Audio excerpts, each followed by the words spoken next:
That's for losers, man. I don't get involved in that stuff. But Angel Rashad Milligan rolling out. That's a good question. Brandon, Yeah, you want one quick question? we can't ask Rashad questions. Hey, Rashad. Yo, what is up, everybody? My name is Rashad Milligan. If you are new to the channel, this is the road to 5K subs, man. If you are watching this live, you're probably in a different time zone, or you just work late. But it's currently, at the time I'm going live, it's 2:20 a.m. Eastern, 1:20 a.m. Central. And then on the West Coast, that would be 2 hours before this. So it would be 11:20 p.m. Pacific time and stuff like that. And I'm going live so late tonight because I just stayed up and watched the Playboi Carti headline and Rolling Loud performance. I didn't want to go live at the same time he was live. And then, I'm like missing out. And it was just a bunch of reasons why I didn't do it. If I did it, I would have got more sleep and I could have watched the set tomorrow during the day. During work is background music, but I wanted to watch it live. I'm not even gonna lie. Yeah, I wanted to watch it live. And I don't regret my decision right now. I gotta edit these videos and then put them up. Then I'll probably feel like in an hour from now, like, why did I do that? But as of right now, I don't regret my decision. And man, the main thing that I got from it, because I wasn't even planning on talking about the performance. I had like a whole other thing, list of stuff to talk about. It was just, bro, like, it's beautiful, bro. It's so inspiring because I'm from Atlanta. Obviously, I'm from Metro Atlanta. I'm from Marietta, Georgia, to be exact, in Southwest Atlanta, Cascade Road, and Kent Creek. You know what I'm saying, Kent Creek Parkway as well. Like that's where I'm from, like Atlanta, like just off of Powder Springs Road in Marietta, Georgia, around the corner from Hickory, behind Hickory Hills Elementary is in my backyard. Everything. I'm saying all this to say, like, that is my hometown for real, Georgia, the soil. I went to school at Georgia State. I lived on Edgewood Avenue for 2 years. You know what I'm saying? So this is someone that I saw, like, as a kid, as a buzzing SoundCloud rapper in the city, doing the shows on Edgewood and the bars on Edgewood, church, all these like little bars and kind of places, and obviously department store and everything like that. I've talked about that before on here, but to see him go from that, doing small venues and random clubs and stuff like that during A3C weekend and everything like that. Shout out A3C, bring back A3C for the culture. As an A3C blog writer and stuff. The awful days of South by Southwest and him doing shows on small stages out in South by Southwest. Shout out South by Southwest. Shout out to Austin, Texas. The days of him doing shows, just traveling the country, going from awful and father pushing him out like, yo, this is the next superstar that you need to pay attention to, the days when he moved up to New York and Rocky pushed him in front of the world. And Rocky said, yo, this is the next superstar that you guys need to pay attention to. All of these things, bro, to see him work up to the way he was, to the point where he's, headlining Tabernacle, and, he's hanging off from the balcony in Tabernacle performing Broke Boy, one of my favorite songs ever across any genre of music. Broke Boy was just like, I still think it's his best song. And I think like Evil Jordan, when I heard it tonight, I was like, Evil Jordan come pretty close. I don't know if you're ever going to make a song better than Broke Boy, but Evil Jordan come pretty close. All of these things, man, it's just crazy to see him headline once again, Rolling Loud, the biggest hip hop festival right now in the world. And that's all due respect to One Music Fest, the largest Black-owned music festival that we have with hip hop and stuff like that. And then, Essence Fest isn't really a hip hop festival, but it is the largest music festival in America and stuff like that. All of these, different festivals, the Roots Picnic, Made in America, salute to Jay-Z, shout out Jay-Z and stuff like that. But like Rolling Loud is like the hottest thing in hip hop festival on an annual basis. And for Carti to headline that again, he's been headlining it for years, but this time it's like he's just more popping than ever, bro. It looked like about 100,000 people out there in Inglewood, right there across the street from SoFi and right next to the little forum, you know what I'm saying, the Kia Forum and everything like that. Like, it's crazy, bro. It's crazy to see that, like, and him just say, LA, like, we taking over LA, bro. Like, this dude, department, You know what I'm saying? Like these are venues with 15 people, 30 people, 50 people, 100 people. Like I watched this jump. Like I watched the Bro Boy popping. Bro Boy's buzzing. It's got 100,000 plays on SoundCloud. Oh, he popped 250,000 plays. He did a song with Fonny and all these other guys. And you know what I'm saying? Like Uno. He got a song with Uno. He got a song with Boat. And these songs got 200,000, 300,000 plays. Like he's on the come up. And like versus now, where it's like he's on songs probably with 300 million plays. And I don't know how many plays does Fiend have. Fiend has to have like a gazillion plays. But you know, you got Fiend and all these other joints, and it's just bro, it's amazing to see. It's inspiring. It's just some amazing stuff. So salute to Playboi Carti, bro. Like he has the world in the palm of his hands. But I'm not just proud of Playboi Carti. I'm proud of Kai, to see Kai Cenat come from where he came from, even regardless, because I don't even know about Kai like in New York and everything like that. But ever since he moved down to Atlanta and A&P in general, like when agents started coming to the games and stuff like that in 2018 when he first moved down here, when he first moved down to Atlanta, and it was just like, who is this dude? Like this 2K YouTuber with like 100,000 followers that with motion and the money to sit courtside at all these Hawks games. And to see where they moved the culture and push the culture to where they're the superstars now. And Kai is the only one that can grab the mic and tell the people, 50,000, 100,000 kids that rolling loud, hey, back up, y'all. We got to back up. Everybody stay safe, drink water, stay hydrated, and we're going to get the show going in 5 minutes. Safety first. He's the only voice in there that can tell the kids that, bro. Like, I watched Kai do what he did in Atlanta, and you know, from the local events and stuff like that, and then the crowds like of the kids following him just started increasing. I remember I was at he showed up to Bronny's game. Bronny and Sierra Canyon, their travel team, Amari Bailey's senior year. I think this is Bronny's junior year. This might be his senior, but I want to say junior year, right? His junior year day in Atlanta, in Gwinnett County, and they're playing Burkmar's travel team. And Quavo's there. It's a Quavo, it's Quavo's Invitational with Burkmar. And Quavo's there, G Herbo, all these big stars and stuff. But Kai is also there. And like the kids wasn't following G Herbo and Quavo and all that after the game. They're following Kai Cenat outside of the gym. And that's the first moment I was like, yo, like this is like I kind of knew from looking at the numbers online, but this is different. And I wanted to do something with A&P. I was talking to their old CEO, Shane, at the time, and we were trying to set something up. We didn't get it done quite the way I wanted to do it, but we got some stuff done. Some interviews, you know, you seen the interviews with Agent. I got Kai answering a question on camera. I got Duke answering questions on camera. I got Agent. Well, I already said Agent, but Chris next door. I pretty much got everybody except for Phantom and Davis. I took a picture with Davis, but you know, but anyway, regardless, I'm getting sidetracked. But to see those guys build up A&P with the vision that they had for A&P, and then seeing it become what it has become, and seeing what Kai has become, what he has become, is that's inspirational as well. Shout out to Brandy Merriweather, a publicist, a hardworking, passionate publicist who, you know, I was introduced to through my old job. Shout out rolling out and stuff like that. And you know, she's just always had this like positive attitude, but also like she got a dog mentality. She go out and get it. She want to be the best at whatever she does and stuff like that.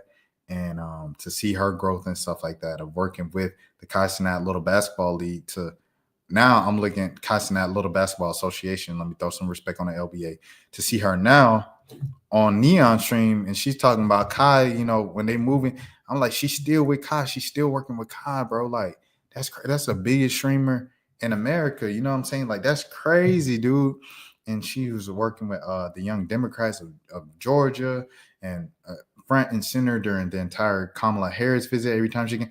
It was just some big things that she's doing. She made Forbes list a couple years ago and stuff like that. So shout out to Brandy Merriweather. I'm proud of her too. Who else I'm proud of? To see the people on the stage, like he had Gunnar Stahl on there. Like this some old Atlanta stuff. Like Gunnar Stahl one of the Atlanta, you know what I'm saying, historians with that camera. I done ran into that man about 2-3 times in Atlanta trying to get an interview out of him. Could not have, he would not do it. He don't talk. He don't talk. But I told him I appreciate his stuff. He said, yeah, appreciate it, bro. Geo was up there. Shout out to Geo as well. She doing big things. She went from being homeless to being what she is now, one of the biggest models, if not the big. She's the biggest model right now in streetwear. She has to be, bro. And it's been like that for the past couple of years. You know what I'm saying? So salute to Geo, everything like that. Luca Sabat was up there. I don't know much about Luca. I don't know Luca. He from New York, but shout out to Luca Sabat though. Who else was on stage? Nav was on stage. Swamp Izzo, Atlanta legend. You know, I'm so glad that Carti's continuing to keep you around this entire era and stuff like that. And you getting the flowers that you deserve for the Atlanta mixtape era and stuff like that. And DJs mixtape and DJs just yelling over stuff, like DJ Drama yelling over stuff, DJ Scream yelling. Shout out to Scream, Black Shade, Johnny K, Down and Go Parade, Johnny Motorola in the kitchen whipping soda. My bud look like Pecky guy. Daughter, you can talk with whip. Young rich brother getting money into one. Shout out to Malik Brown, man, for interviewing a lot of these DJ legends and stuff like that, man. Like, his stuff is important to the culture that we savor and everything. But like, Carti, what you doing right now, bro, and you know it, bro. Like, and I'm glad that you taking in the flowers and smell and stuff like that. Everything you got going on personally, you know, with Iggy and your child and Onyx and stuff like that. I hope y'all figure that out, settle that out and stuff like that. And you get to see your son as many times as she wants you to see your son and stuff like that. As many times as your son want to see you himself and everything like that. I hope y'all settle that out. And also with your other child, I believe you got another child as well that you mentioned on one of your joints and stuff like that, on one of your singles that came out last year before the album this year. So I hope all that settles out in your personal life. But in terms of music and your career, your professional career, man, I'm just proud to see it, bro. I'm not even gonna lie to you. Proud, inspired, and this for the whole Atlanta, for real, and the whole underground alt scene that was going on in the mid 2010s. You know, back in the college days, like, it's crazy, bro. I'm really proud of y'all, for real. And it's inspirational. Keep doing what y'all doing. Keep inspiring the youth and use your platform wisely. You know what I'm saying? This, because at the same time, all this positive stuff, right? We got this report, allegedly, right, from Your Rage and Benji Bluebills, that Benji Bluebills was supposed to perform up there. He had one of the hottest songs of 2025 in rap music with the A-Rage. Everyone to go do A-Rage. And he had a whole set plan for Rolling Loud, right? And apparently, reportedly, it came out that you heard that he was performing and you shut that down. Say he not performing. At the same time, while I'm proud of you and everything like that and this and that, y'all got to stop this foolishness, this back and forth. I know blood been spilled. I know people been hurt and you can't tell people how to react and stuff. And I'm not from the streets at all. Like I said, I'm from Marietta. I am a YouTuber and a journalist and a reporter. I ain't got nothing to do with the streets. At the same time, somebody got the pride or whatever, and Benji need to be able to perform if Benji want to perform, bro. At the end of the day, he got a job. That man got a job just like you got a job, bro. Regardless of y'all differences and everything like that. And I understand, like you say, ever since that's your brother, right? That's your brother. I get it, bro. It's a war. It's a war going on and everything like that. Y'all need to chill with that, bro. It's too much money out here. If we ain't learned nothing from Thug, if we ain't learned nothing from what it looked like was about to be Lil Baby for a little second, all that stuff, man, if we ain't learned nothing else, we learn to chill. It's too much money to get. Y'all won. Y'all up here making money off y'all passion and y'all talent, selling out y'all won. Leave the war, put the guns down, like they say, end the violence. Y'all won. It's ego now at this point. You know what I'm saying? Going tit for tat. You will never go tit for tat. It'll never be equal. Y'all never be equal. It'll just be war into, you know what I'm saying, into the next generation, the next generation, the next generation. That's the thing that's keeping us down as a community. This is a whole nother discussion. You know what I'm saying? Like I said, I'm not from the streets. I'm from the suburbs. So you might hear, oh, shut up, man. I ain't trying to hear. But y'all won, bro. Y'all successful. Y'all got money. We don't need this back and forth in the street between 5L and R5L, whatever the case, whatever y'all names is and stuff like that. I'm sorry, I didn't mean to disrespect y'all like that. I didn't mean no disrespect. But yeah, y'all still performing these songs, dissing one another, right? Dissing each other crew in the city. And Buddy, he didn't even get the chance to perform it. So y'all gotta chill on that, bro. Y'all gotta chill on that. You know what I'm saying? We need peace. We need peace. We need a solution in the city. You know what I'm saying? I know you can't get your people back that they allegedly might have had something to do with taking or made fun of taking and stuff like that. And they can't do the same for the people and the losses that they took on their side, right? At some point, y'all gotta come to. We might not be cool, but you still do your job. I'm gonna still do my job. I'm gonna stay over here. You stay over here. If Benji Bluebills was gonna perform on Saturday and ain't nobody in Opium performing until Sunday, and all the Opium people performing on Sunday, let bro get his bag on Saturday and then get out the way, and then y'all don't have to see each other, bro. I don't know, but I'm not an ARR. I'm not a manager or anything like that. I'm just speaking from my personal opinion as a YouTuber. I'm not in the streets. Okay. Anyways, next up, what else we talking about? Let's get into it. Okay. Bet.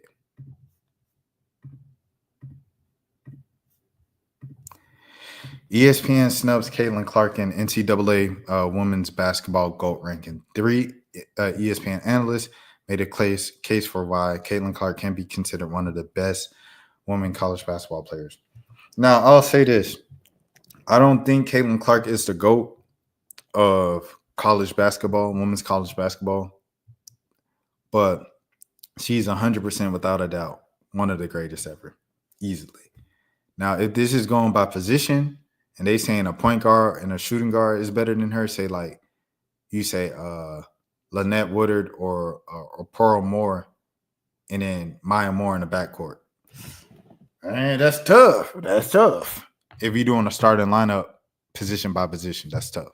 But if you're just doing like a list of like top 10, top 15 all-time women's college basketball players, Caitlin Clark has to be in there, bro. And that's all due respect to all the other college women's basketball players, like they said. You got to do your history. You got to do the knowledge. You got to do all the studying. But Caitlin Clark, with the numbers have said, and I ain't even talking about attendance and impact and stuff. I'm talking about just pure stats. Caitlin Clark has to be up there, bro. All right. Indiana Fever superstar Caitlin Clark. Oh, who wrote this? Shout out to Grant Young. Shout out Sports Illustrated. Indiana Fever superstar Caitlin Clark set the NCAA record for most points scored in a career during her 4 seasons playing for the Iowa Hawkeyes. Many would deem the grounds enough to call Clark the greatest women's college basketball player of all time. No. Others, however, think that her not winning the NCAA national championship makes it so she can't even enter the conversation. She can be one of the greatest. She can be one of the greatest for sure. She's not the greatest. This is the stance ESPN analysts Sam Rivak, Ari Chambers, and Alexa. How you pronounce Alexa's last name? Is it Alexa? Excuse me, Philippou. And I've been reading Alexa's work and following her for years. So this is terrible on me. I'm sorry, Alexa. This is currently 2:39 a.m. at the time that I'm recording this. Took during the March 16th segment that title is Caitlin Clark the greatest of all time in college basketball on YouTube. After initially placing Clark 5th on the list, Ari Chambers said, love Caitlin, love how she transcended the game. But in the open, we said, what makes a top 5 player winning?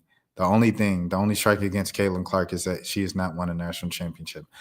That's true, Ari. At the same time, top 5, like, we ain't saying she number 1. But, like, to say number 5 is not too big of a stretch, in my opinion. But, you know, when you got people like Cheryl Swoops that scored, 47 in the national championship and then won. And then you got Cheryl Miller who scored 103 points. When Cheryl Miller scored 100, was that at USC? Miller, USC, 100 points. She ever score 100? Or was that in high school when she dropped 105 points? It was in high school. It was in high school. But you know, Cheryl Miller, when she did the things that she did at USC and stuff like that, let me see what Cheryl Miller's USC career high is. Because now I'm curious. USC career high. Let's see. I think she had over 3,000 points, 1,500 rebounds, 1,159 made field goals, 700 free throws, 128 games, 462 steals.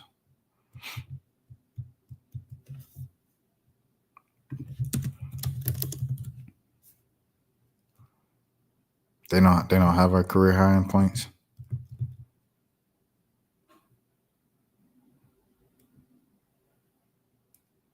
All right. Anyways. I shouldn't have stopped sharing. I should have went back to the thing. But anyways, when you have players like that have done things and just incredible and stuff, I get it. And Maya Moore, the best basketball player I ever seen. And with my two eyes in person. Like in high school, Maya Moore for sure. And that is the only thing that you can put against her, because the way that she has dominated the record books when she was at Iowa was something that it cannot be duplicated. They could put duplicate Chambers later at, but how can you put a top 5 player if you not won a title? See, I don't know about that. I'm not even gonna lie to you. Stewie's up there for sure. Stewie's up there for sure, man. Stewie's up there for sure.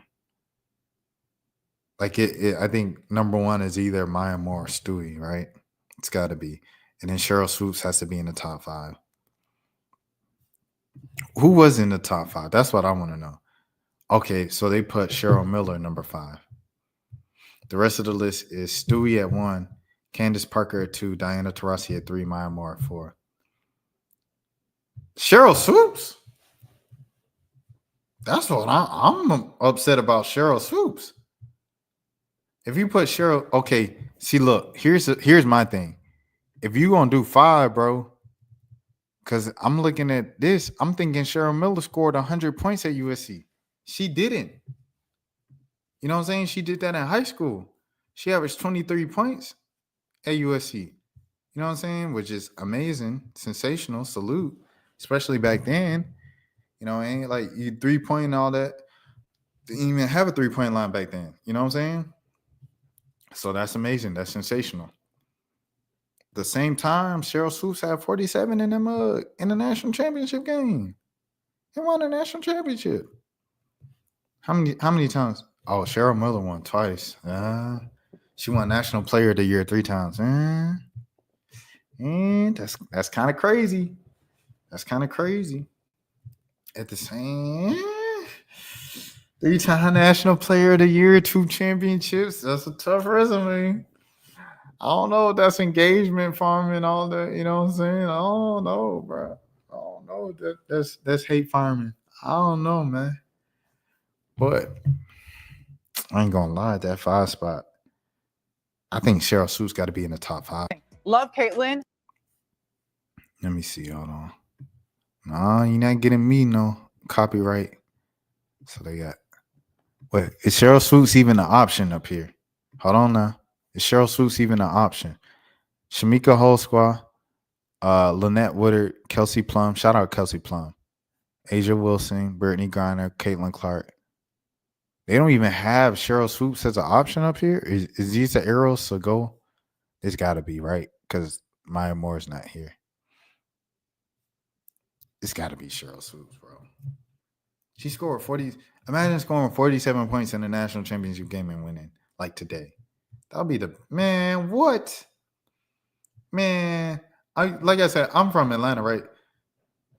They darn near gave Raven Johnson darn near got a whole parade key to this. She did get the key to the city and everything like that in the city of South Fulton and stuff. She got all that right in Atlanta for just shutting down Caitlin Clark in the national championship game and leading South Carolina to the championship last year for her defensive efforts and stuff like that. Could you imagine if a player scored 47 points today? Imagine if Asia Wilson scored 47 points in our national championship game. We wouldn't hear the end of it, bro. We would not hear the end of it. If Diana Taurasi scored 47 points in the national championship game. If Sue Bird scored 100 points. You know what I'm saying? 47 points. So I think that's what I'm more upset about than the other stuff, to be honest. So yeah, that's how I feel about that. Shouts out to everybody in this story and stuff like that. Interesting conversation. Debates are good for the game. Transitioning to music. Shout out to Uprock. Shout out to Phil's Dang. Phyllis Dom Pointer. Phyllis Dom Pointer. Does she have a pronunciation of her name? Oh, here it is right here. Falasadam. Shout out to Falasadam. All right, anyways. Let me go here. Shout out to Falasadam Pointer. All right. Let's get into it. Lil Simz accuses her former producer Inflo of failing to repay loans in a $2.2 million lawsuit filing. So for those of you who don't know, Inflo, he was like a dude. When I realized who he was, when I noticed who he was, I went crazy, bro, because like I was on Lil Simz heavy from her last, not her last project, but the project before that, the one with Gorillas, the one talking about the mind, the one talking about Sensema, piece of the plane, like the brand new Ella. Like I love that one. I was just obsessed with the whole project, man. The whole album, like it was on repeat the whole year it came out. That was the album of the year for me, whatever year that was. And I was like, this is just so good. And she released it in December, I believe, if I'm not mistaken. She released it in December. Let me see. Lil Simz albums. But anyways, so I fall in love with that album. No Thank You in 2022. Let me see when it came out, when she released it. When did she release No Thank You? Yeah, December. She released it in December. She released it the same day that Zach Fox released the Wood Tip EP, if I'm not mistaken. Let me see, Wood Tip EP. Uh-oh. See, that's why you don't search on there. But the Wood Tip EP from Zach Fox, and he releases, December 22. So he released it like the same time frame as Lil Simz. Anyways, this album, like, it's crazy, bro. It was crazy. It was like my album of the year. And it came out like at the very last second. So anyways, yeah. It was fire. And so I'm obsessed with that. Then I started listening to Cleo Sol. And I'm like, because Cleo Sol released the 2 albums in a month, right? What year was that? 2023? Cleo Sol. That had to be 2023. Released 2 albums. Yeah, it's 2023. She released Gold and Heaven in the span of a month, bro. I'm obsessed with that. And they both from London. So I'm like, I'm just on some London stuff for real. I find out both of them heavily work with Inflo. And Inflo like had a lot to do with all the albums that I loved and just kept replaying. And I'm like, oh, so this is sauce. This is the glue. Like, this man just making quality music. So to see this, it's like, dang, bro. I hope they don't blow up because, like, they make some beautiful music. But here we go. Come May, Lil Simz' forthcoming studio album, Lotus, will be available on all streaming platforms. While the Gorilla rapper's public efforts have been promoting the body of work, privately, Lil Simz' attention has been focused on past projects. According to Law 360, Lil Simz has been in a tense legal battle with her former producer, Inflo. Back in January, Lil Simz reportedly sued Inflo, named Dean Cover, for $2.2 million, 1.7 million euros over outstanding monies owed to her. In the court documents, Lil Simz' real name, Simbato Ajikawa, accused Cover of failing to repay loans totaling $2.2 million. Simz, I'm gonna just say Lil Simz. I'm not even gonna lie to you, Lil Simz. Simz says under the cover of their business relationship, Cover borrowed large sums of money related to performance and unlawfully retained funds reserved for album recording expenses, but never returned the balances to her. Two examples are outlined in the document, including the matter in December 2023. Simz said she loaned Cover $1 to organize a show at London's Drumsheads. Later in the month, she lent them 500,000 euros, €1 to organize a show. She lent them 500,000 euros and an additional 200,000 euros, according to Simz, none of which were paid back. Bro, what is you doing, bro? As a result, Simz said in January 2024, she was unable to pay her full tax liability. Dang, cause you loaning out $1 million. That's on both of y'all. I ain't gonna lie. She loaning $1 million to her friends and stuff. But it's like, bro, like, if you know you got to pay taxes, bro, you know what I'm saying? It's crazy. I got to pay my taxes. I ain't paid my taxes yet. But unable to pay her full tax liability, which has now incurred interest and other charges. When she supposedly contacted Cover's lawyers in October 2024 about the matter, they allegedly acknowledged the debt, but wrongfully attributed to Forever Living Originals rather than the Cover personally. Simz said she believed the advance for recording cost a total of 2 million euros for 3 albums and 25,000 euros for a third album to cover expenses she received from AWOL was not properly accounted for by Forever Living Originals. An alleged letter sent by Cover's lawyers,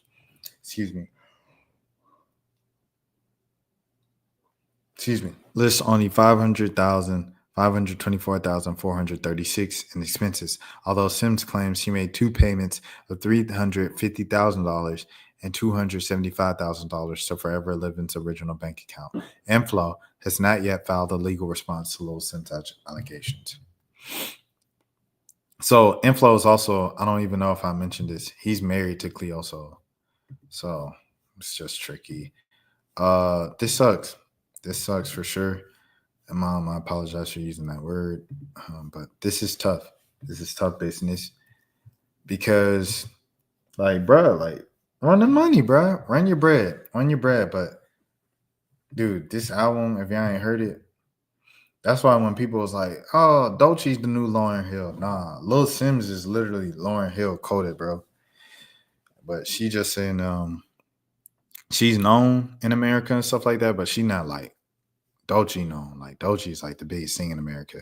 But Dolce's also American. So there's also a crossover period there for people like Lil Simz. But Lil Simz is the truth. Check this out if y'all haven't checked it out from 2023 or 2022, excuse me. No, thank you.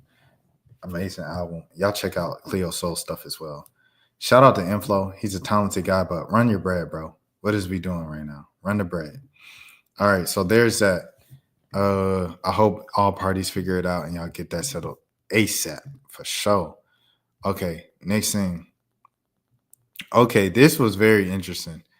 It was from Taylor Chandler, and a dude on the reaction page is just pointing to it. So I want to give her, you know, I don't know, entire kind of like attention to it. Taylor Chandler.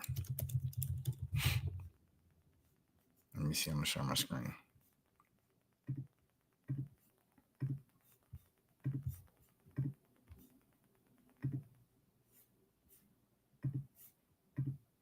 She had a very interesting, like, just kind of thing. The Ratchets, let the Ratchets go their way. And she had a unique take on it and stuff like that. Roll to 5K subs, by the way, if you are new to the channel, because when I hit 5K subs, I'm going to get YouTube red. So when I react to stuff, you ain't got to watch the ads. You feel me?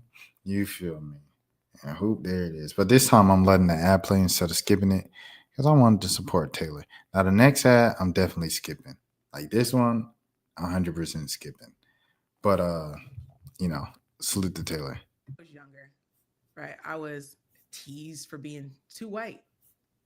I mean, I talked too proper, from the way that I dressed to the way that I was, to the way that things that I was interested in, my friend groups.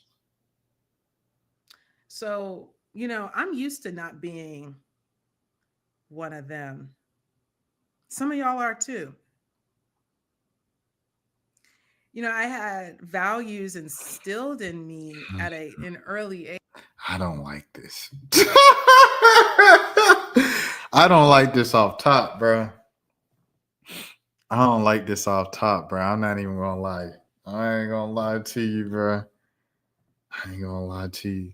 Cause like obviously, I think if you see the way that I speak and the way that I talk and everything like that, right? The way I even dress and present to myself. It's not difficult to tell that I've been told that I'm not black enough at some point in my life. I've been told that plenty of times. I'm not black. You're not really black. But I was with yeah, I'm gonna air on my cut. I was with at a family reunion and we were playing basketball on the court. And with one of my little cousins, from a different state. And like she made a shot or whatever, we playing horse. And when she make a shot, she say, Black Lives Matter. And she was saying it like we didn't count as black people. And I'm like, yo, that's crazy. Cause at this point I'm grown, you know what I'm saying? Like I'm in my late 20s and stuff like that. Like I'm grown. Like I'm fully assured and like confident in myself and my identity. And like that just was like, bro, like, cause she a little kid. She like middle school. She like 12, 13, 14. So I'm like, dang, it took me back to them days when I was that old. I was like, is this really still a thing in 2025 where the kids are saying you're not black enough and this and that? I thought it would have been kind of like deconstructed because of, I don't know, my brain as an adult, I kind of equate everything to like the public figures. So in the era of Issa Rae, Donald Glover, Io Debris, Quinta Brunson, all of these people, right? Tyler James Williams, like you would think like it's kind of like accepted that black people talk like that too. Black people are not a monolith. They're not a one size fits all. So when I saw it, I was like, oh, it's still a thing. I was like, oh, that's weird.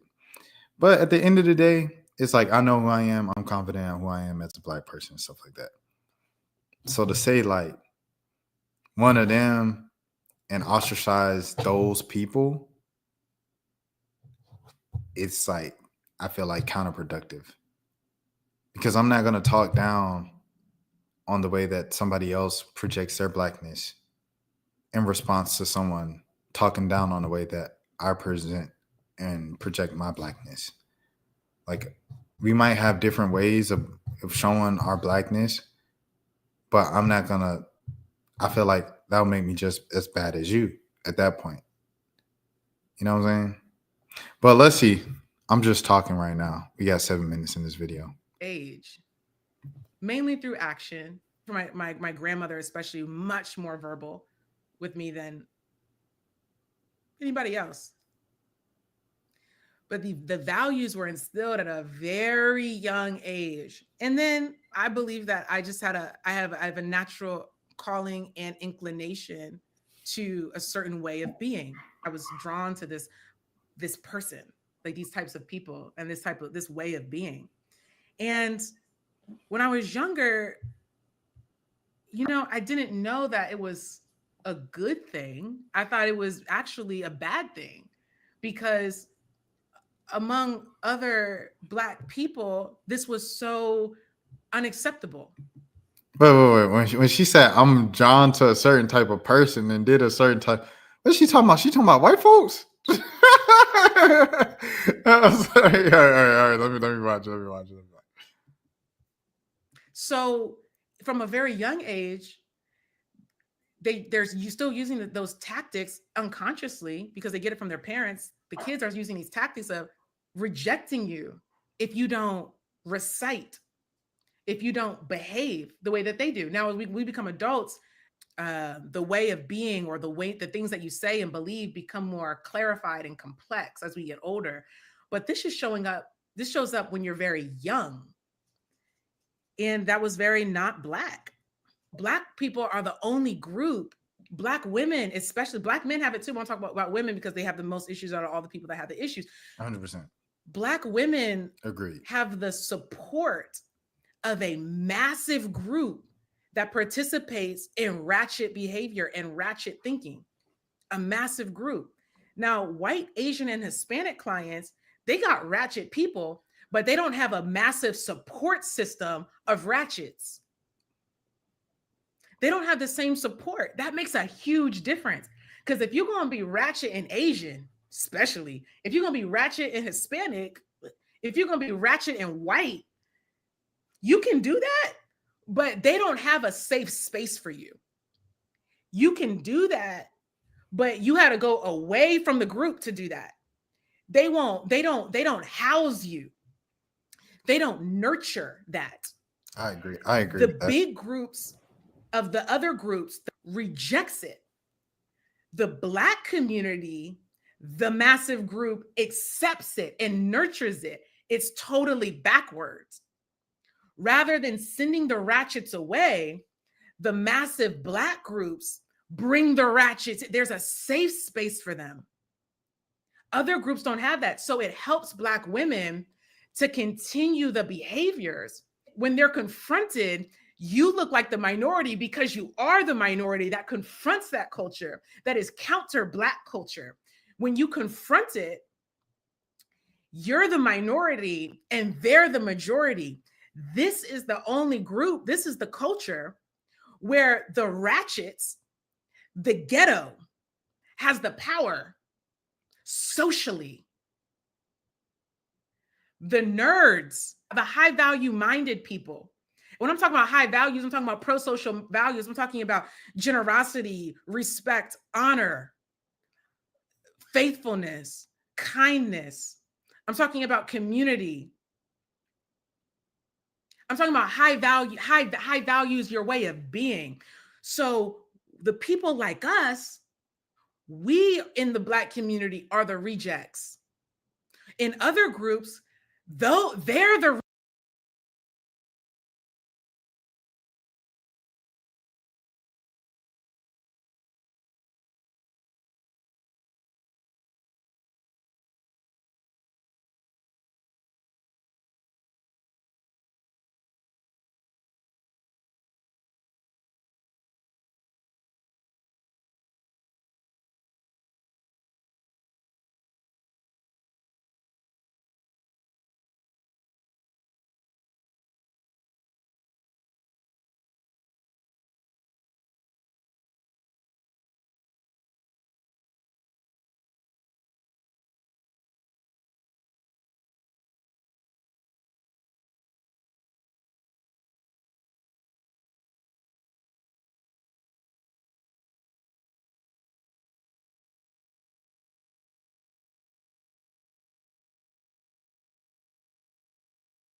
rejects. In other groups, the ratchets are the rejects. In other groups, that's for entertainment for them. They go home doing the right thing. Feel me? In other groups, the smart people are elevated because they know you're the key to our progress. In our group, the smart ones are rejected and they think you trying to oppress them. It's interesting. You're so backwards. You think we're trying to oppress you. We're trying to free you. You're trying to be such an individual, you don't know how to be together. You think we want to crush your individuality. No, we're just trying to be a family. Come on. So it's the only group where the ghettos, the ratchets got the power. Well, folks, it's about time that we flip the scales. Because you know what the reality is? We really are the ones. This is a call to action, I think. We really are the ones that have the power. We're really the ones that have the progress. We're really the ones that have the right mindset. We got to stop worrying about them and understand that we got.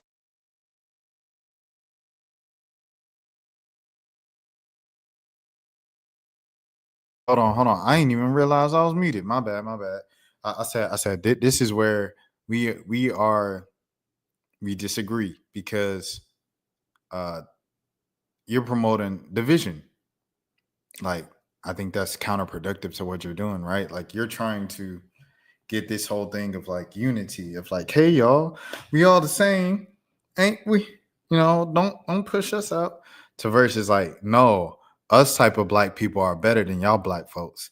And I don't think that's any better than other black people saying that these black people aren't black enough. Like, I don't know if that's any better. Like, once again, going back to my original point, I don't think this is the way to do it. Is it raining outside? I know. Gotta separate. I've been saying that, but it's time now. It's time now. We do not need to separate. We do not need to. Me personally, I don't think we need to separate. I think we still need to try to include, you know what I'm saying? It's like a family, right? Like, we got cousins. Like, you got some cousins that like move a certain way, different way than you do. Like, you might move all dignified, this and that. Oh, you think you're better than me? No, I don't. But like, I'd rather say, no, I don't. Sit down and have the conversation on. And then at the end of the conversation, you're like, oh, we actually have more in common than I thought. I'd rather do that than just like, oh, you can't be saved. You beneath me. What? Ain't nobody beneath nobody, bro. I don't care how, quote unquote, well I speak, how well I articulate myself, what my job title is. I'm not better than anybody. Nobody's better than me. We are all equal, the same, especially in our community.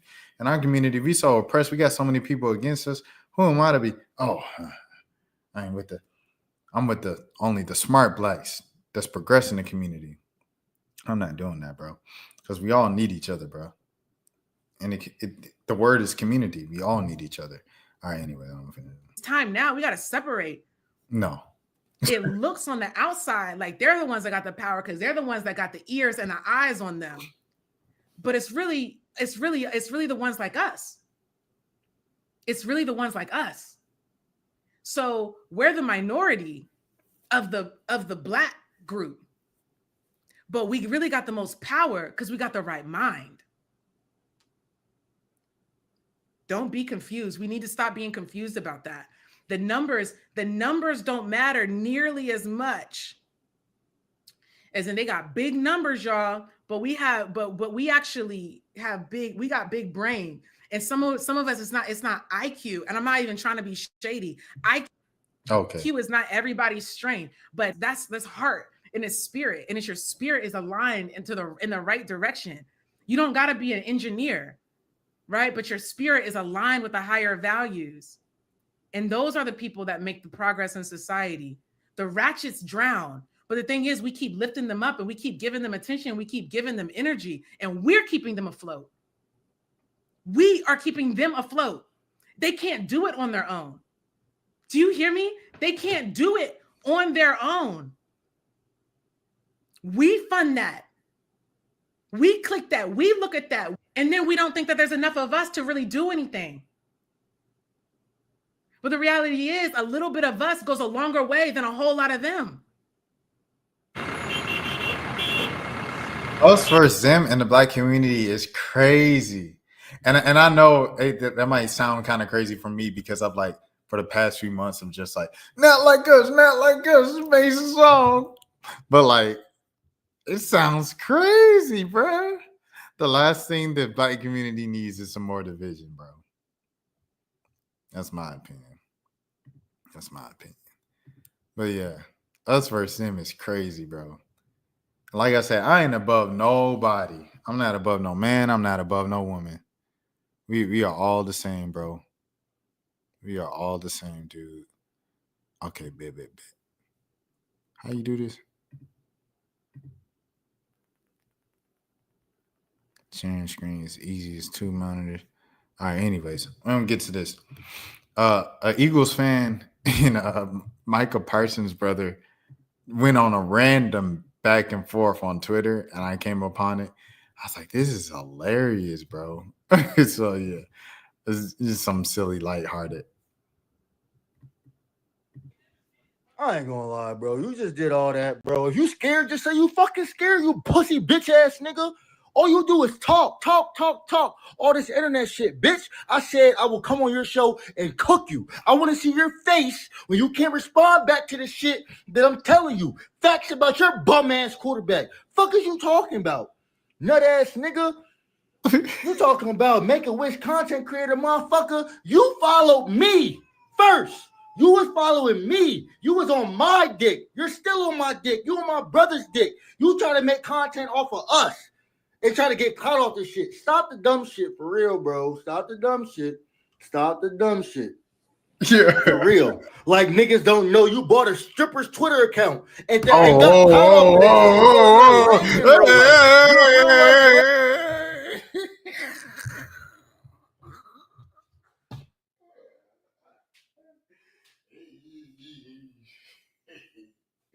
Hey, hold on now.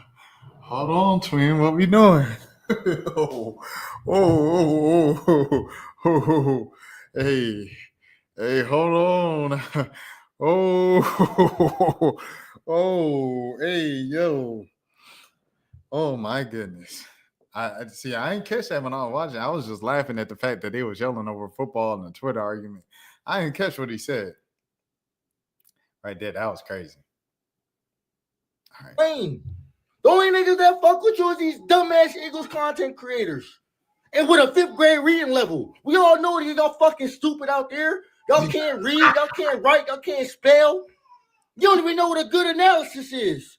Talking about some the Kobe Dean gonna be better than Michael Parsons. Shut your dumb ass up. You don't even deserve a platform. You nut ass nigga. The baby was crying in the background. See, I've seen a few of the response where he said, "Oh, tend to that baby that's crying in the background." I heard the baby. You can hear the baby right here. Hold on. Good analysis is talking about some Kobe Dean gonna be better than Michael Parsons. Shut your dumb ass up. You don't even deserve a platform. You nut ass nigga. Real life lame. The only niggas that fuck with you is these dumbass Eagles content creators. And with a 5th grade reading.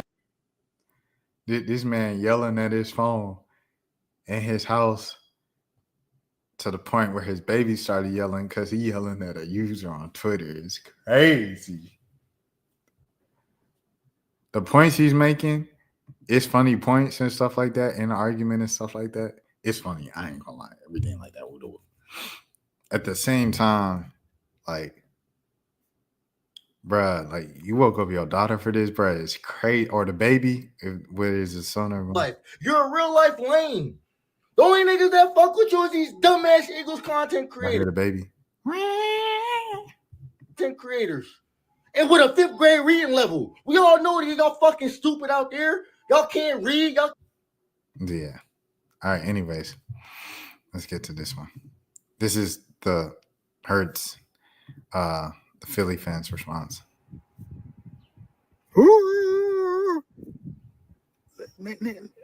Man, you need your motherfucking ass beat screaming around them kids like that. They in the background screaming and shit, and you giving all your attention to another nigga. Another nigga.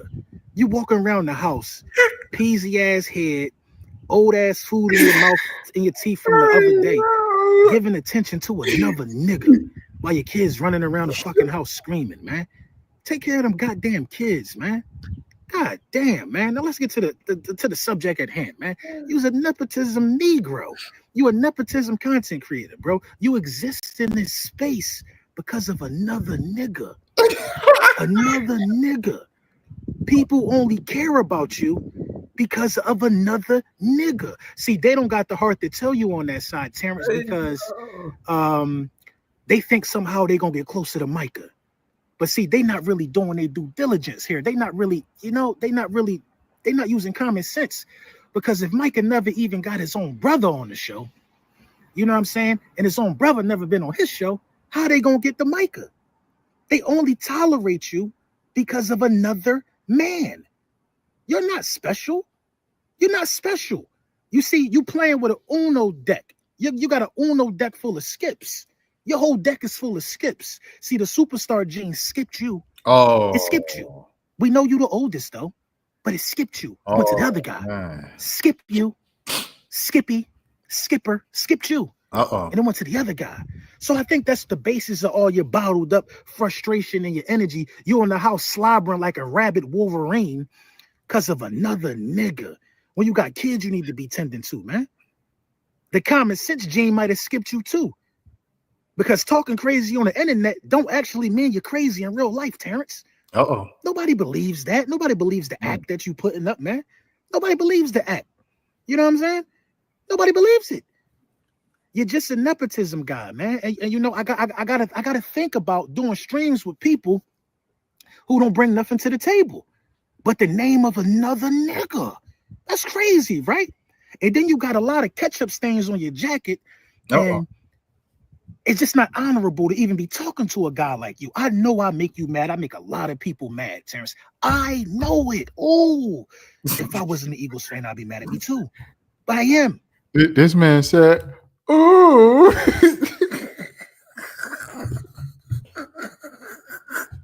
Hold on. A lot of people mad, Terrence. I know it. Oh.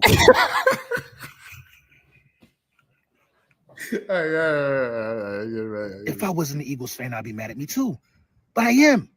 And I'm a winner. I'll think about it. I'll let you know. In the meantime, promote the stream. Do something that make me say, okay, this might work. This might work. Don't just bring your nepotism to the table. Damn, do I need to Instacart some water over to the crib or something? You look like you ain't drink water in 6 days. You don't look like you got no lotion in the crib. You look hungry. Oh, man. Bro, I love this jump, bro. I'm not even gonna lie to you. I love this jump. These dudes is like, oh my goodness, from rival teams in the NFL content creation. It's crazy. I ain't even gonna lie, bro. You a classic Philly nigga. Start getting fried and want to start trying to bust. I mean, we can bust if you want to bust. We can definitely throw personal shots if you want to throw personal shots. I'll fuck your bitch.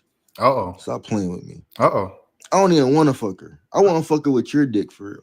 But I do it just because you gonna make me. You gonna tempt my hand, nigga. Stop playing with me. Fat ass wife. Oh. You need to get her in the gym with you. Oh. To be honest. Oh. I see you on your losing weight shit trying to get. She better be right there with you. Fuck is you talking about? Don't come for me, nigga. I will embarrass you, nigga. I come from them same streets, nigga. I come from them same streets, nigga. I bust with the best of them, nigga. I ain't even gonna lie, bro. You a classic Philly nigga. This went from funny to like, oh man. Here we go. And your brother never even been on your podcast. What the hell think you could make you think you could book LB? Are you stupid? He said you can't book LB. This man referred to himself in third person. Your brother never been. You ain't never been on your brother podcast. If I had a famous brother, we would have a show. What's it do for you? You ain't even never been on your brother podcast, and your brother never even been on your podcast. Oh, he responded again. Oh man, this is crazy. Bro, why the fuck would I want to go on my brother's podcast when I have my own podcast? Like, just for y'all to dick suck me going on there? Uh-oh. It's how damned if I do, how damned if I don't. I don't Right. go in there. Oh, my brother don't fuck with me. Yada, yada, yada, yada. He riding his brother coattail. And then if I do go in there, it's, oh, you just dick ride your brother. Right. Oh, you only relevant because of your brother. I just can't get my shit out the mud like you did. I can't get my shit out the mud like you did. I can't do that. I get my shit out the mud, bro, because that's how I always been. I'm the older brother. I don't need no handout for nothing. Come on, man. I'm my own man. I always been that. Stop trying to downplay me, my nigga. My brother will tell you that. Like, come on, man. Like, stop playing with me for real.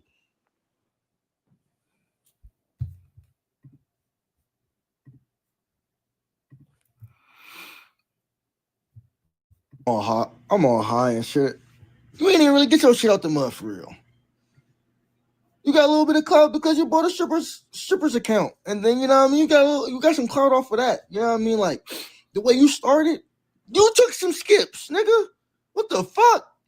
Like, I can't stand hoe ass niggas, bro. Like, any nigga that ever did content with me, anything like that, it's always been thorough, nigga.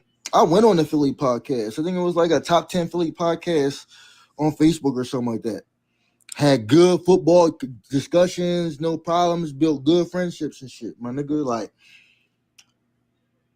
you just a hoe ass nigga, bro.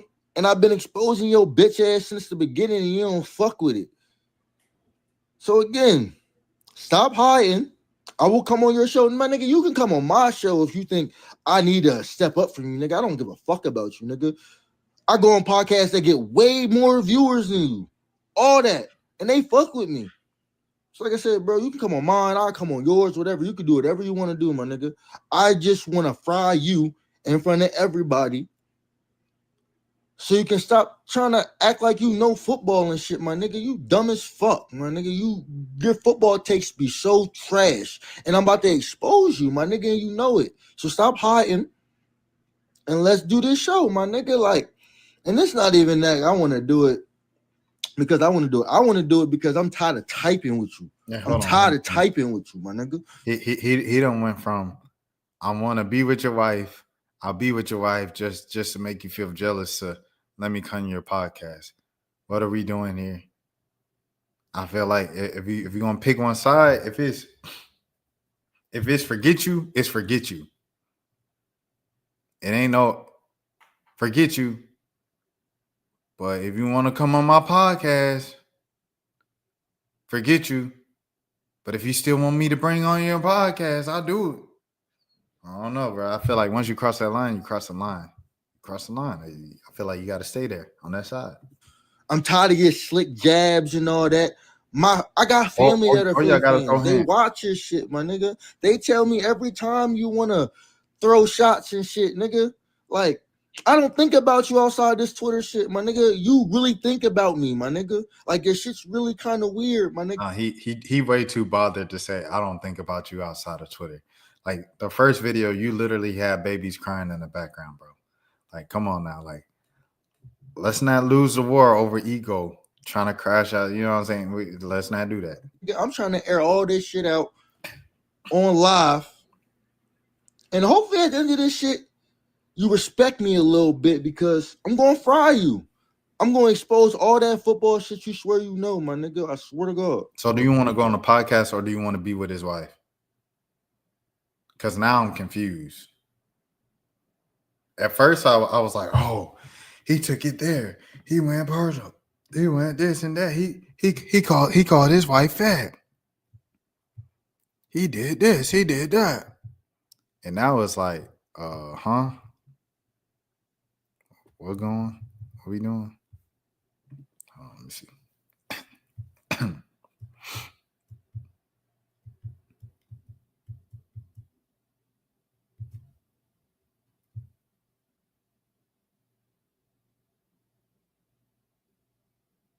I just want to see what's going on. Uh-oh. Hold on now. Look, hurry up. I need you to do something for me, right? Soon your brother gonna go to camp, right? Soon he gonna go to camp. Go in the top drawer. Go in the top drawer and get the ones that look like these. Go in the top drawer and get the cards. Look, this way you do. They flexing on each other. You can see you. Yeah. They can see you in the dark with these. Oh, hold on. Go in and get these ones, and come out of them cheap ass Forever 21 glasses, man. Come out of them Forever 21 frames you keep getting locked up in. Maybe if you listen, here you go. Next time you commit a crime, do them in some Cardis, right? And they might not think you did it. They always look for the nigga with the I Spy shades on. Right now.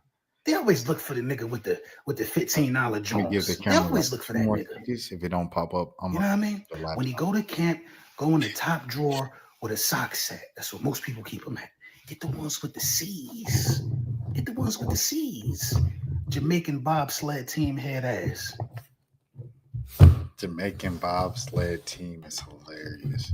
If you know, you know, a classic movie. All right, hold on. I'm about to switch to the laptop. All right, bet. Flexing on them is crazy. Flexing on an NFL player's brother is hilarious, bro. Oh, and then he put his oh no. He put on the mug. Oh no. It's all over a debate about Jalen Hurts. Jalen Hurts. My grandma called me, man. She said, boy, we didn't raise you to be making fun of people with issues like that. I said, grandmama, I said, I know he might got that soft spot in his head still. You know, when you're a newborn, your skull's still merging. I know you still got a soft-ass peach head, grandmama. I know. But what am I to do? What am I to do when people running around here on this app disrespecting the Super Bowl MVP? I said, grandmama, Yo, this is all over Jalen Hurts.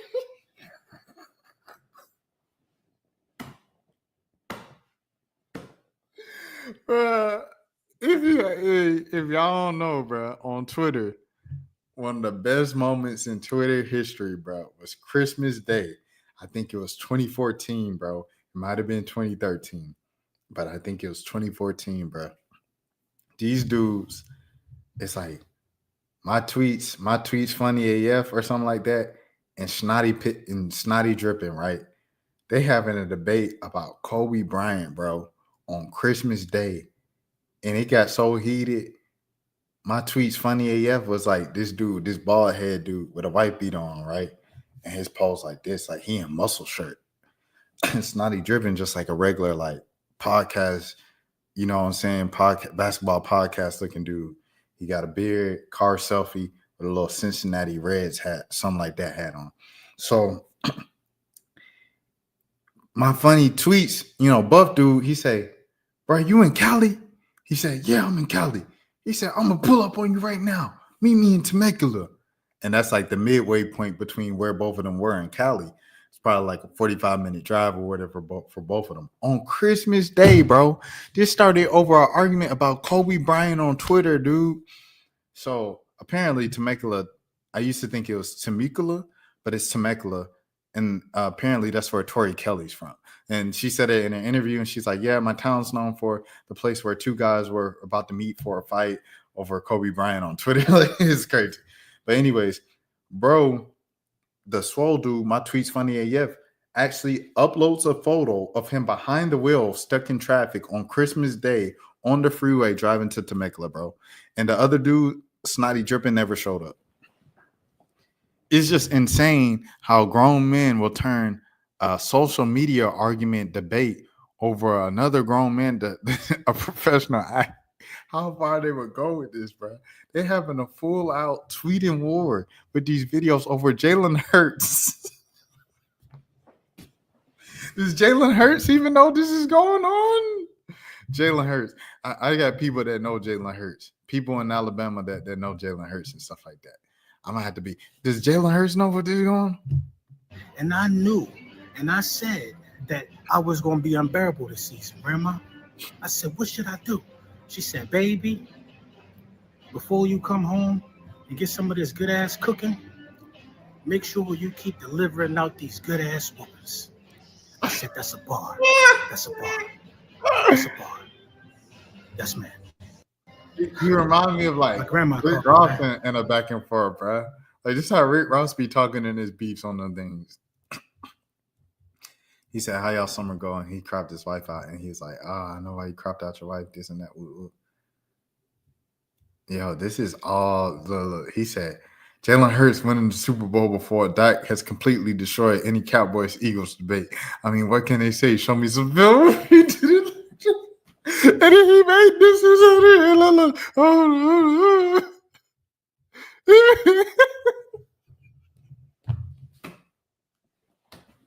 Bro, I'm about to know, bro. I can't destroy this chair. This is a good chair, bro. I get it.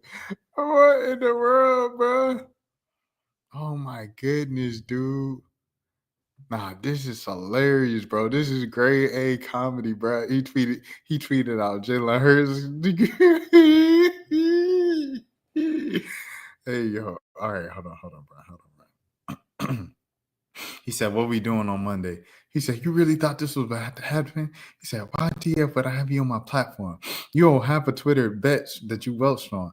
I ain't about to get no money over you. Brush your teeth and get it. Oh, dang, that's harsh.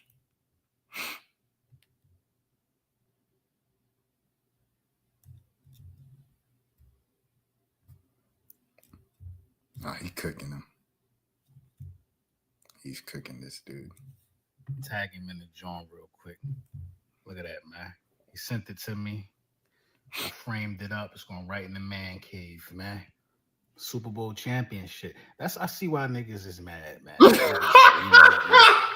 Y'all seen that nigga? The nigga tooth fell out. He was screaming so hard. Nigga tooth fell out. He got on the personality glasses, just screaming at the top of his lungs. But yeah, y'all need to get y'all one of these posters, man. I think it was like $20, man. You know what I mean? He oh my God. He get it sent to like a Walgreens near you. You just gotta scoop it up. Man. Do that, man. Support my boy, man. This is crazy, bro. All right, let me go to this page. This is my first time seeing a lot of this, by the way. So his pin tweet is celebrating his brother getting drafted. Let me see, because I know somebody commented something slick today after all of that.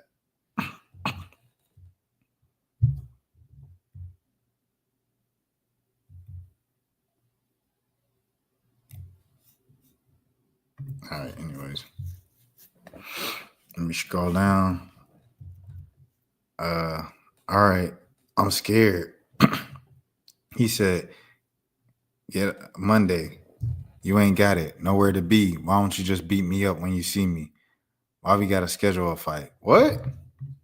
Go to sleep. And don't forget to floss. Oh, he said, LMFAO, bro, what are you trying to prove here? Them some Ray-Bans, LMFAO. I wear prescription glasses when you got to stop talking and rumble. I got a lot of dudes willing to pay big dollars to see me put you down. LL, you a content creator. This going to grow your brand on your mamas. On mamas. I can get it.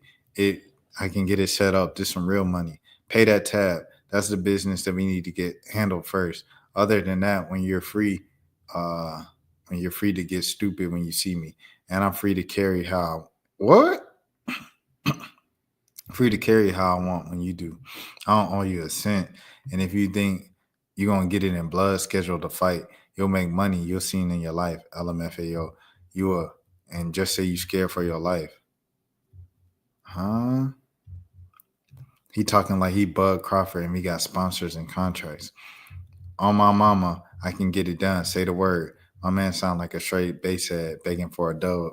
LOL, you busy riding him. You won't even call him. Scary, but you all on me. Talking about, what are you talking about? I should be on Maine, bro.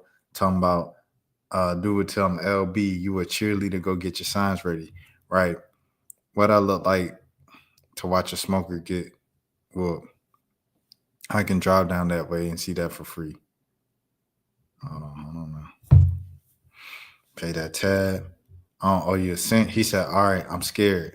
Get off now. Tomorrow's Monday. You ain't got it. You ain't got nowhere to be. Why don't you just show up and beat me up when you see me? Woo, woo. He said, my folks on 12th and Huntington and 12th and Cambria. I have a great support system. He said, you for real. Why I gotta run into you? Why you hiding? Why can't we handle it like men in the ring, like it was an army fight? What's wrong with that? I don't get it. I ain't gonna lie, buddy got a point. I feel like if y'all both do the same thing, if y'all both content creators and everything like that, and y'all going back and forth, the only way to settle it is either like y'all both just either beef for content for the rest of y'all days, or y'all box it out. Y'all fight. Y'all gotta throw hands. Like, only two ways to get around it, bro. With something like this, with petty banter and stuff like that. He said he cut his girl out for a reason, LMFAO, which is crazy, talking about the man's wife. Yo, he really screen recording Jalen Hurts stats, bro. This is insane, dude. All right, who else we got? Excuse me. He said, thank y'all for 5K followers. Y'all who I do it for.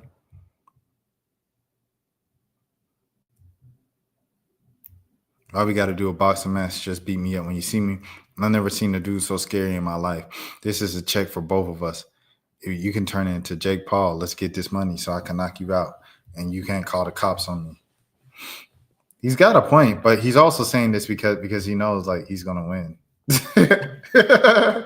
the Eagles won the Super Bowl. Jalen Hurts was a part of a great team. Success don't mean he the real MVP. It don't change the facts. Buddy's numbers are truly mid in this great team. There will always be individual debates. It's always dudes who never play sports who get to talking like this. This is funny. He's getting ratio too.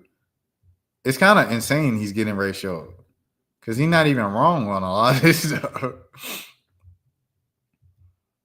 right, hold on. Where we at? So on God, let's set up a botching match. He said, I was just at the grocery store, LOL.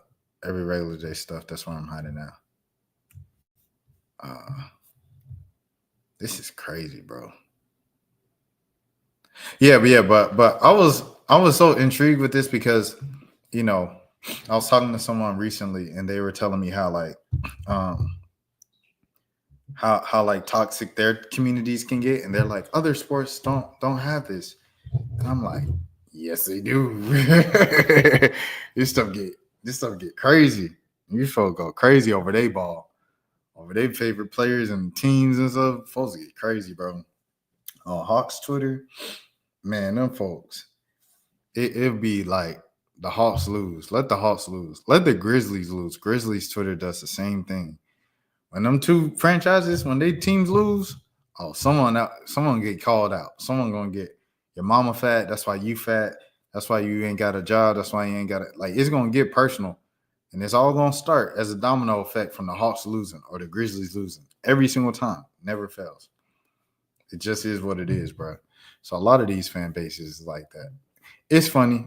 It's sad at the same time, but you know, it's kind of one of those like dissonance, you know, things where you know it's like it's not right to laugh at, but like every now and again you kind of look like a circus show, like, oh, I don't know what's there. What they doing? Yeah. Anyways, this is my last thing I want to react to is DDG watching the clip of his little sister getting disrespected and her so-called friends laughing at it instead of like speaking up. I just want to see you look good. You a better job.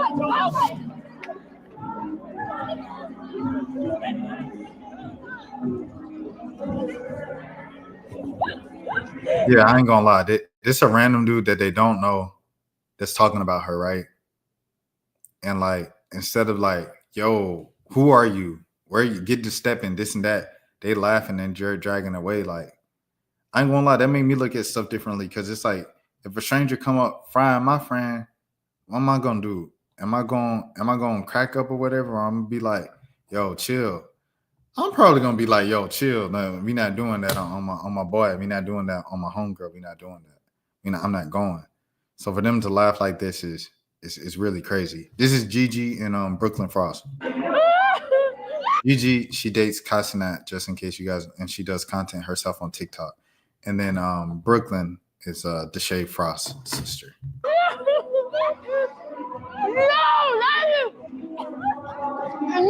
shit was the funniest shit. Shit, if I was there, I would check dog chin so quick. I don't give a fuck if he was trying to be funny or not. I would have checked his chin so easy. One of them blind bitches too.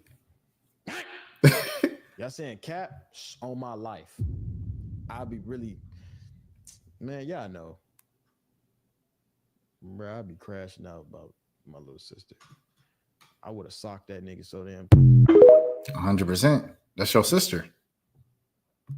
I mean, it just is what it is. It's family at the end of the day. You know what I'm saying? It's family at the end of the day. I don't even see you. It ain't a discussion to me. It is what it is. So that's unfortunate that, you know, I know her boyfriend said something about this too. You know, everything like that. He spoke up about it and said, I was at the car getting something, so I was away from them at the time. But yeah, man, 100%. Like, what they saying is true for sure. Let me see where we at. This is DDG community. And then after this, I'm out after this. Because it's late. It's 2:40. Sheesh. All right, bet.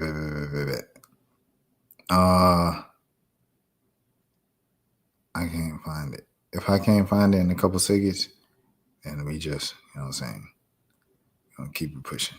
All right, we keeping it pushing. Everybody have a good night. Oh, here it is. Here it is. Here it is. Here it is. I found it. Silly nigga, but one thing I am not is a bitch. Okay? Let's start there. One thing I am not, I don't give a fuck about what anything is going on. You can talk about me, you can talk about the homies, you can talk, but don't try to play it crazy with my girlfriend, nigga. Let's start there, okay? I don't give a fuck what's going on. I'm TT's protector. That's why I'm always with TT, okay? Like yesterday, we went out to the bar, the girls doing their thing, they had their drinks, I pulled up with them just in case. You know what I'm saying? Nigga, I don't give a fuck who it is. Nobody in this world, I don't give a fuck who it is. Unless you family, nobody in this world will disrespect TT in front of me and not let anything happen straight like that. I don't give a fuck what's going on. You can disrespect me. You can talk about me as much as you want. I might come off as a goofy nigga. I might come off as a cringy, silly nigga. But one thing I am not is a bitch. Okay? Hey, man. You know what I'm saying? It's like I said, it's unfortunate that he wasn't around, or you know, her brother was around at the time and stuff like that to like really check it in real time. But you know, support and protect Black women. That includes Black women too. Like her friends, if that's your friends, you know, say something, speak up, like check them. Like, you know, it don't take nothing, but you gas somebody laughing, walking away, coming back saying that's the funniest stuff. She obviously affected by it. Like he talking about her appearance and like the way she dressed. Like she took a chance. Anytime you take a chance with fashion and stuff like that, and somebody come up and clown you, bro, like you know how risque it is to take a chance. That's why people dress the same now. That's why everybody dress the same. That's why everybody music sound the same. That's why everybody do the same stuff now, because nobody want to take a chance because they scared of being made fun of. So when someone takes a chance and you start making fun of them for it, it's like, it's just whack, bro.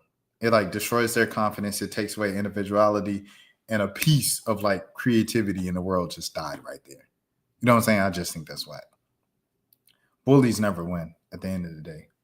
Like, whatever. They're whack. If you're new to the channel, this is the Road 5K Subs. My name is Rashad Milligan, man.